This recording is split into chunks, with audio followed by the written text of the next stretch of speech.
Good morning everyone. आज हम worksheet 46 करने जा रहे हैं, जो हमारे हिटलर वाले चैप्टर का ही 6 पार्ट है।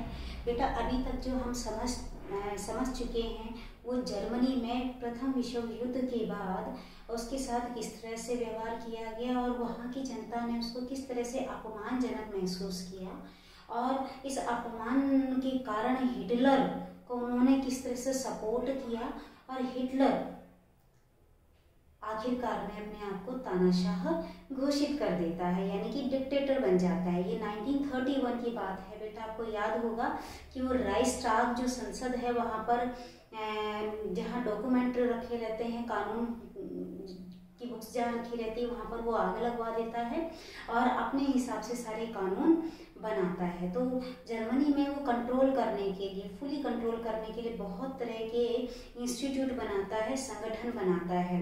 या आपको याद है वहाँ पर ग्रीन पुलिस तो थी ही, हरी वर्दीधारी पुलिस थी, इसके अलावा वहाँ पर स्ट्रॉन्ग ट्रॉप्स यानी कि तूफानी घुड़सवार सेना भी वहाँ पर थी। हिटलर उनको एज इट इज रखता है। प्लस वो क्या करता है, गेस्टापो नाम का एक संगठन बनाता है जो उसके लिए जासूसी का काम करते हैं, और एसएस नाम की पुलिस बनाता है जो वहाँ पर अपराधों को कंट्रोल करती है, और एसडी जो है सुरक्षा सेवा के लिए वो ये पुलिस फोर्स अपॉइंट करता है, और इन सभी को वो अनलिमिटेड पावर दे देता है, अनियंत्रण जो है ना वो शक्ति इनको दे देता है, और ये उस शक्ति का इस्तेमाल करते हैं जर्मन में प्योर जो है वो आर्यंस को मेंटेन करने के लिए। जो जर्मनी है वो यहूदियों से बहुत नफरत करता था बेटा, ठीक है। और ये यूथनेशिया जैसे प्रोग्राम को आगे बढ़ाने के लिए, इसे डील करने के लिए इनको अनियंत्रण पावर दी गई थी। तो यूथनेशिया क्या है और यहूदियों के लिए क्या व्यवहार किया, ये भी आगे देखते हैं। उससे पहले हम देखते हैं लीग ऑफ नेशन। बेटा, आपको याद है 1931 में ये अपने आप को तानाशाह घोषित कर देता है, अपने हिसाब से कानून बनाता है, और 1933 में वो लीग ऑफ नेशन से अपने आप को रिमूव कर देता है, वहाँ से हट जाता है। बेटा, लीग ऑफ नेशन आपको बता दूँ, ये यूएनओ संयुक्त राष्ट्र संघ उसकी ही ऑर्गेनाइजेशन थी। पहले जो संयुक्त राष्ट्र संघ है, जो यूएनओ है, उसका पहले का नाम था लीग ऑफ नेशन, जिसकी स्थापना होती है 1919 में। 1919 में बेटा, जब 1918 में प्रथम विश्व युद्ध खत्म हुआ तो 1919 में इसकी स्थापना की गई। क्यों की गई? ताकि इतना भयानक युद्ध दुनिया में दोबारा ना हो। लेकिन क्यों? क्योंकि हिटलर को क्या करना था, अपने बेइज्जती का बदला लेना था, और जो भी इससे इसके एरिया छीन लिए गए थे वो इसको वापस लेने थे, और अपने आप को पूरा जो है दुनिया का रूलर बनाना था। ये पूरी दुनिया पे कंट्रोल करना चाहता था, ठीक है। उसके लिए इसको लड़ाइयाँ लड़नी पड़ेगी, और लीग ऑफ नेशन की स्थापना की गई थी। क्यों की गई थी? कि लड़ाइयाँ ना हों। तो 1933 में ये क्या करता है, अपना नाम यहाँ से वापस ले लेता है। जो जर्मनी है अब लीग ऑफ नेशन का सदस्य नहीं होता है, ठीक है। और इस तरह से 1936 में जो राइनलैंड इससे छीन लिया और मित्र देशों ने आपस में बांट दिया था, ये इसको वापस प्राप्त कर लेता है लड़ करके, ठीक है बेटा। तो इसकी विजय होती, पताका इस तरह से आगे बढ़ रही है, और ये एक नारा देता है, वन पीपल वन एम्पायर और वन लीडर, एक जन एक साम्राज्य और एक नेता। मतलब एक जन का मतलब है, वन पीपल का मतलब है सिर्फ जर्मन लोग, पूरे यूरोप पर ये राज करना चाहता था, और पूरे यूरोप में जर्मन जैसे लोग ही ये बसाना चाहता था, ठीक है। तो ये जर्मन साम्राज्य पूरे यूरोप में ये बनाना चाहता था, ठीक है। और एक लीडर मीन्स एक लीडर जो हिटलर है वही रूल करेगा पूरी दुनिया पर, यानी कि पूरे यूरोप वाला एरिया पर, ठीक है। तो इसके लिए क्या क्या इसने प्लान किया? इसके लिए सबसे पहले इसने यूथनेशिया प्रोग्राम लॉन्च किया। यूथनेशिया प्रोग्राम में था बेटा, जो यूथ जो हट्टे कट्टे हैं, जो दिमाग से भी तंदुरुस्त हैं और शरीर से भी तंदुरुस्त हैं, सिर्फ वो ही जर्मनी में जिंदा रहेंगे। और वो उनको ये नॉर्डिक आर्यंस कहा गया। उनको क्या कहा गया? Nordic Aryans. नॉर्डिक आर्यंस को ही जर्मनी में जिंदा रहने का हक था, ठीक है। उसके लिए इन्होंने क्या किया, यूथनेशिया में जितने भी जर्मनी में बीमार लोग, जो लंबी बीमारियां होती ना, क्रूशियल बीमारियों से जो घिरे हुए रहते हैं, उनको ये मरवा देता था। ठीक है। या अपाहिज लोग होते थे, उनको भी ये मरवा देता था, यानी कि ताकतवर लोगों को ही जिंदा। जर्मन नस्ल के लोगों में भी जो कमजोर लोग होते थे, इनको ये मरवा देता था। उस प्रोग्राम का नाम था यूथनेशिया प्रोग्राम। और जर्मनी में बहुत सारे यहूदी भी रहते थे बेटा, तो यहूदियों से तो ये इंतहा नफरत करता था। उसका कारण ये था बेटा कि जीसस क्राइस्ट, जो क्रिश्चियन लोगों का धर्म गुरु थे, उनको क्रूसिफिकेशन किया था, उनको तो सूली पे लटकाया था। तो जो सूली पे लटकाने वाला जो रूलर था, वो यहूदी रूलर था बेटा। तो ये यहूदियों को किलर समझता था, हत्यारा समझता था। ठीक है, कि क्रिश्चियनिटी के ये हत्यारे हैं, तो इसलिए ये इनसे नफरत करता था और इनको ये यूजर्स समझता था कि ये तो यूजर्स हैं। यानी कि ये क्या थे, ये पहले टाइम में बहुत अमीर हुआ करते थे, ये व्यापारी थे और ज़्यादातर क्या था, अपना पैसा इंटरेस्ट पर देते थे। तो इंटरेस्ट पर पैसा देने वाला क्या है, आराम से खाएगा बैठ के, है ना। तो ये उनको पसंद नहीं करता था।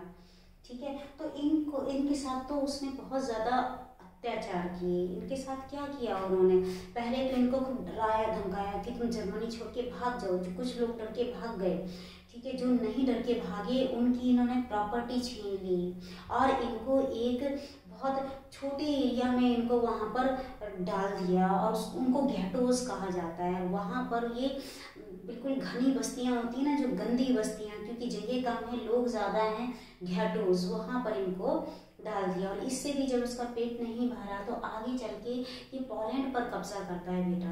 तो पोलैंड में आपकी वर्कशीट में भी वो पिक्चर दिया हुआ है, एक ट्रेन के डिब्बे जैसी पिक्चर आपकी वर्कशीट में आई हुई है, बुक में भी है बेटा। तो वो उसने एक तरह के चैम्बर्स बनवाए, स्पेशल चैम्बर्स बनवाए, और उसमें खिड़की वगैरह कुछ नहीं होती थी, सिर्फ दरवाज़ा होता था और उसमें एक गैस के लिए, एक पाइप के लिए होल होता था। उसमें उन यहूदियों को ठूस देता था बुरी तरह से, मीन्स उनको बुरी मुश्किल से वो खड़े हो पाते थे उस चैम्बर के अंदर, उस कमरे के अंदर, और वो उस गैस पाइपलाइन से वो जहरीली गैस उसमें छोड़ देता था, वो तुरंत वहाँ मर जाते थे। ठीक है बेटा। तो ये इसका ये प्रोग्राम था, 1 पीपल 1 एम्परर 1 लीडर। ठीक है, एक जन एक साम्राज्य और एक नेता वाला। पूरे यूरोप में वो जर्मन नस्ल के लोगों को ही बसाना चाहता था। तो इस तरह से वो अपनी विजय पताका यहाँ पर 1936 में उसने अपना एरिया, जो राइनलैंड है, जहाँ पर कोयला सबसे ज़्यादा पाया जाता था बेटा, नेचुरल रिसोर्सेज, प्राकृतिक संसाधन ज़्यादा थे, हर तरह के प्राकृतिक संसाधन थे यहाँ पर, वो ले लेता है। उसके बाद वो 1938 में ऑस्ट्रिया जो है, प्रथम विश्व युद्ध में आपको याद होगा ऑस्ट्रिया जर्मनी के साथ लड़ाई करता है। ऑस्ट्रिया, जर्मनी और टर्की ये मुख्य देश होते हैं फर्स्ट वर्ल्ड वॉर में, लेकिन यहाँ पर वो अटैक करके इसको ऑस्ट्रेलिया को जीत लेता है। क्यों? क्योंकि उसको तो साम्राज्य फैलाना है। और चेकोस्लोवाकिया भी ऑस्ट्रिया के ही साथ में है। आप मैप में देखना बेटा, ये पहचान करनी है आपको कि उसने कौन कौन से देशों को जीता था। तो इस पे कब्जा कर लेता है। फिर नेक्स्ट ईयर वो क्या करता है, पोलैंड पर भी विजय हासिल कर लेता है। अब पोलैंड पर विजय हासिल करने के बाद क्या होता है, इंग्लैंड और फ्रांस जब ये देख करके उनको गुस्सा आता है कि ये तो दोबारा से जो है ना अपनी पावर को गेन कर रहा है, क्योंकि फर्स्ट वर्ल्ड वॉर के बाद आपको याद होगा जर्मनी की खुद की आर्मी जो है ना, मित्र राष्ट्र को खत्म कर देते हैं, यानी कि उसकी जो है शक्ति, जो हथियारों वाली शक्ति, उसको खत्म कर देते हैं। और हिटलर हथियारों वाली शक्ति ही दोबारा जो है बढ़ाने पे लगा हुआ है। तो अब इस लड़ाई में जो उसने स्टार्ट किया ऑस्ट्रिया चेकोस्लोवाकिया से और पोलैंड तक पहुंच गया, इंग्लैंड और फ्रांस भी हिटलर के खिलाफ इस लड़ाई में कूद जाते हैं और पोलैंड की मदद करने के लिए आगे आ जाते हैं। और ये बार बार जो है ना वो यूएसए को भी रिक्वेस्ट कर रहे हैं कि आइए लड़ाई में हमारा साथ दीजिए। लेकिन हिटलर क्या करता है, 1940 में देखो 1939 में ये सेकेंड वर्ल्ड वॉर स्टार्ट होता है बेटा। क्या स्टार्ट होता है, सेकेंड वर्ल्ड वॉर 1939 में स्टार्ट हो जाता है पोलैंड पर लड़ाई के साथ। और 1940 में देखो यहाँ पर हिटलर के साथ, जर्मनी के साथ कौन है, टर्की है। ठीक है, टर्की देश है, ऑस्ट्रेलिया को तो उसने पहले से ही जीत लिया है। तो यहाँ पर इटली और जापान के साथ भी वो संधि करता है। आपको याद होगा इटली फर्स्ट वर्ल्ड वॉर में मित्र देशों के साथ था, लेकिन इस बार वो किसके साथ है? जर्मनी के साथ है। ठीक है बेटा, यहाँ संधि करने के बाद हिटलर की ताकत बहुत ज़्यादा बढ़ जाती है ना, क्योंकि जापान भी जो है वो अपना साम्राज्य फैला रहा है। वो भी जो है ना इंग्लैंड और यूएसए की तरह बहुत ज़्यादा देशों पर अपना कब्जा करता जा रहा है। तो वो बार बार यूएसए को रिक्वेस्ट करते हैं, लेकिन यूएसए भी इस लड़ाई में शामिल नहीं हुआ है। और हिटलर यहाँ पर एक बहुत बड़ी गलती कर देता है बेटा। सोवियत संघ जो आज का रूस है बेटा, उसमें 12 देश, जो आज के 12 देश रूस की बाउंड्री के आसपास बसे हुए हैं यूरोप वाली साइड में, और पश्चिमी एशिया की तरफ, वो भी रूस के अंदर शामिल थे और उसको कहा जाता था सोवियत संघ, यानी कि यूएसएसआर कहा जाता था।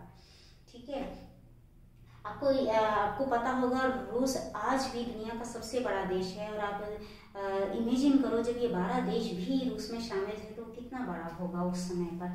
तो 1941 में हिटलर सोवियत संघ पर हमला कर देता है, और ये हिटलर की बहुत बड़ी भूल होती है, क्योंकि सोवियत संघ में बहुत ज़्यादा ठंड पड़ती है। इस ठंड का मुकाबला हिटलर के सैनिक नहीं कर पाए, और यहाँ पर उसकी हार होनी धीरे धीरे शुरू हो जाती है। अब 1940 में क्योंकि जापान के साथ संधि करता है, ये लोग आगे ही आगे बढ़ते जा रहे थे, आगे ही आगे बढ़ते जा रहे थे, और हिटलर सोवियत संघ के ऊपर हमला करके गलती करता है। दूसरी गलती जापान करता है बेटा। जापान 1941 में अमेरिका का एक समुद्री लड़ाकू जहाज है, समुद्री जहाज जो पर्ल नाम के हार्बर होता है, जहाँ पर समुद्री जहाज रुका करते हैं, जैसे बस स्टैंड, बस अड्डा होता है ना, जहाँ बसें खड़ी होती है, रेस्ट करती हैं।